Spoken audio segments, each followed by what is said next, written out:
والوں کو اپنی بات کا یقین اور اعتبار دلانا مقصود ہوتا ہے تاکہ وہ میری بات پہ یقین کریں۔ خلاق عالم، رب العرش، رب السماوات والارض، جو لا الہ الا اللہ کی صفت کا مالک ہے، کلمے کا مالک ہے، اس کی کسی بات میں کسی کو شک ہو سکتا ہے؟ پھر قسم کھانے کی کیا ضرورت ہے؟ جب اللہ تبارک و تعالیٰ کسی چیز کی قسم کھاتے ہیں، اس کی عظمت اور اس کی بلندی اور شان بتانا مقصود ہوتی ہے کہ میں جب قسم کھا رہا ہوں تو سمجھ لو کہ یہ کتنی عظیم بات ہوگی جس کی میں قسم کھا رہا ہوں۔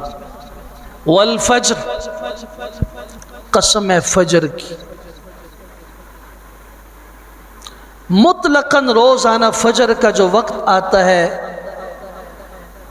پورے دن کے 24 گھنٹوں میں سب سے زیادہ قیمتی اور اللہ کے ہاں محبوب وقت ہوتا ہے۔ اس وقت کی جو نماز ہے وہ تمام نمازوں کے اندر ایک منفرد مقام رکھتی ہے۔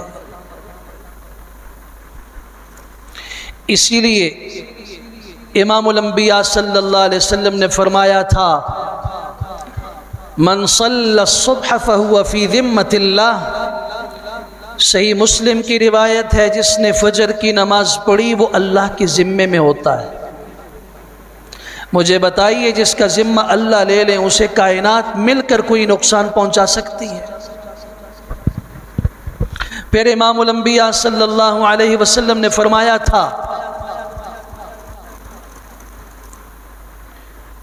کہ جو شخص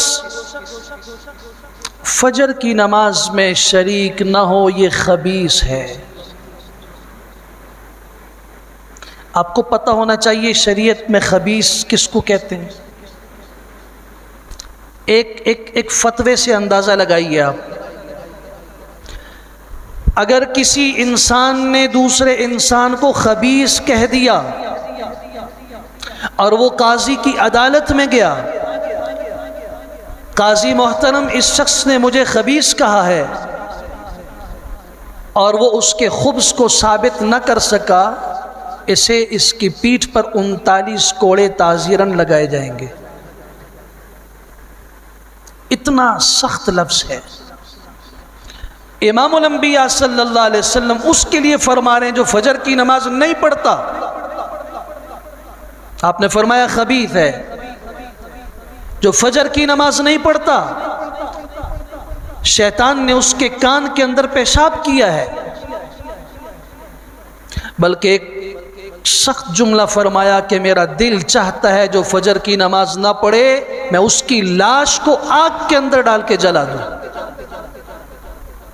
جس ہستی کو اپنی امت کے ساتھ اتنی مودت اور محبت اور شفقت اور نرمی ہو، جو ہمیشہ دعائیں کرتا ہو اللہ میری قوم کو ہلاکت سے بچا دینا، وہ سختی سے فرما رہے ہیں فجر کی نماز نہ پڑھنے والے شخص کو میرا دل چاہتا ہے اس کی لاش، حالانکہ لاش کی بے حرمتی سے خواہ وہ کافر کی لاش کیوں نہ ہو شریعت نے منع کیا ہے، لیکن بتا دیا کہ اس کا یہ عمل اس قدر قابل نفرت ہے کہ دل تو چاہتا ہے لیکن ایسا کرتا نہیں ہوں، اس کی لاش کو میں آگ کے اندر جھونک کے جلا دوں۔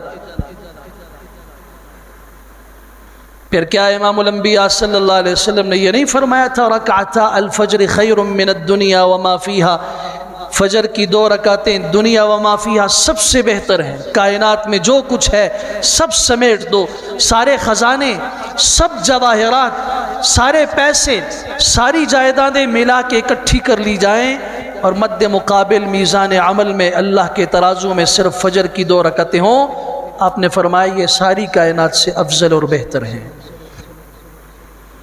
سیدنا عمر بن خطاب رضی اللہ عنہ فرمایا کرتے تھے ہم میں سے جو شخص فجر کی نماز میں نہیں ہوتا تھا ہم صحابہ کرام اس کے بارے میں اچھا گمان نہیں کرتے تھے۔ یہ روایت ہے معجم کبیر طبرانی کی۔ اچھا گمان نہ کرنے کا مطلب ہم اسے مومن نہیں سمجھتے تھے، یعنی کم از کم وہ منافق ضرور سمجھتے تھے۔ بلکہ امام الانبیاء صلی اللہ علیہ وسلم نے فرمایا تھا فجر کی نماز اور عشاء کی نماز یہ دو نمازیں منافقین پر سب سے زیادہ بھاری ہوتی ہیں. ان اثقل الصلوات علی المنافقین صلاۃ الفجر والعشاء. منافق کے لیے فجر کی اور عشاء کی نماز پڑھنا بہت مشکل ہوتا ہے. اور آپ آج دیکھ لیجیے ہر ایک اپنے آپ سے پوچھے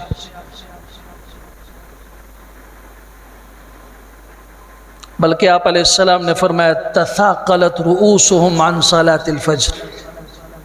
منافق کی علامت اور نشانی یہ ہے کہ فجر کی نماز اس پہ بہت بڑی بوجھ ہوتی ہے، اس کے سر پہ جیسے کسی نے بوجھ رکھ دیا ہو. یہ کیفیت ہوتی ہے اس آدمی کی جس کو فجر کی نماز سریں درد ہے جی، رات کو نیند نہیں پوری ہوئی، فلاں نہیں ہوا. یہ امام الانبیاء صلی اللہ علیہ وسلم نے فرمایا تھا، یہ الفاظ ذہن میں رکھیے، تثاقلت رؤوسهم عن صلاة الفجر. ان کے سر بوجھ محسوس کرتے ہیں، بھاری پن محسوس کرتے ہیں، بوجھل ہوتے ہیں نماز فجر سے. کیا قرآن کا اعلان نہیں ہے وَإِذَا قَامُوا إِلَى الصَّلَاةِ قَامُوا كُسَالَىٰ. نماز کی طرف اگر وہ آئیں بھی سستی سے آتے ہیں، خوشی سے نہیں آتے، ایک بوجھل بن کر، جیسے ایک آدمی نے ایک ذمہ داری کو سر سے اتارنا ہو. لَا يَأْتُونَ الصَّلَاةَ إِلَّا وَهُمْ كُسَالَىٰ. وہ نماز کی طرف آتے ہی نہیں ہیں، اور جب آتے ہیں تو بڑی سستی کے ساتھ آتے ہیں. الَّذِينَ هُمْ عَنْ صَلَاتِهِمْ سَاهُونَ. نماز پڑھنے میں بڑی غفلت کا مظاہرہ کرتے ہیں. رب چاہتا ہے میرا بندہ، میرا محبوب ہے، وہ میرے قریب آئے، اور بندہ کہتا ہے کہ میرے پاس اللہ کے قریب آنے کے لیے وقت نہیں ہے، فرصت نہیں ہے. لا الہ الا اللہ. اس عظمت کو بتانے کے لیے سورۃ الفجر، جس کا نام ہی سورۃ الفجر ہے، اس کی پہلی آیت کو کھول کے پڑھیے، والفجر. اللہ فرماتے ہیں مجھے قسم ہے فجر کی. یہ ایسا مبارک وقت ہے کہ نماز فجر میں امام الانبیاء صلی اللہ علیہ وسلم قرات لمبی کیا کرتے تھے.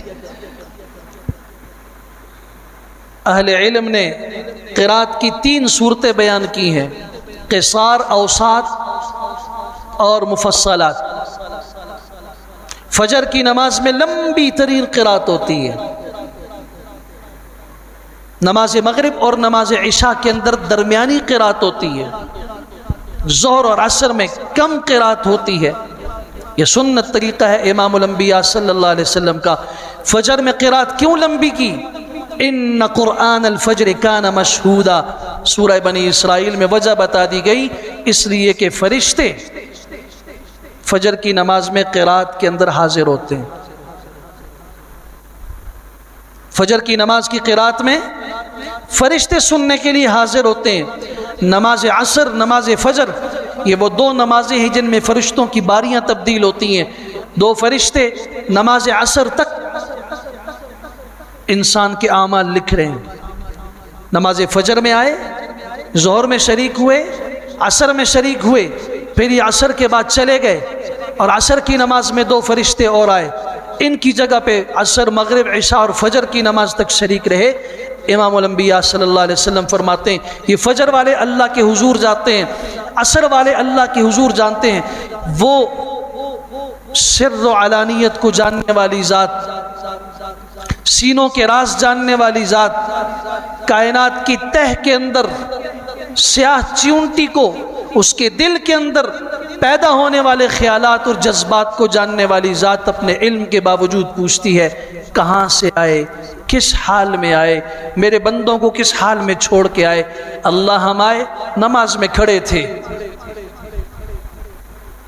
نماز فجر بھی پڑھی، جماعت کے ساتھ پڑھی، ظہر بھی پڑھی، عصر تک ہم ان کے اعمال نامے میں خیر لے کر آپ کے حضور آئے ہیں. عصر والے کہتے ہیں اللہ جب ہم گئے تو وہ نماز میں تھے، مغرب میں بھی نماز میں شریک ہوئے، عشاء میں بھی اور فجر میں بھی. ہم آپ کے پاس جو رپورٹ لے کر آئے ہیں، جو اعمال نامہ لے کر آئے ہیں، خیر سے بھرا ہوا لے کر آئے. اشہدوا انی قد غفرت لہم. مالک الملک اسی وقت اعلان فرما دیتے ہیں، حالانکہ ابھی اس کی موت نہیں واقع ہوئی، ابھی یہ زندہ ہے، اعلان کر دیا جاتا ہے فرشتوں تم گواہ رہو میں نے ان سب کی مغفرت کر دی۔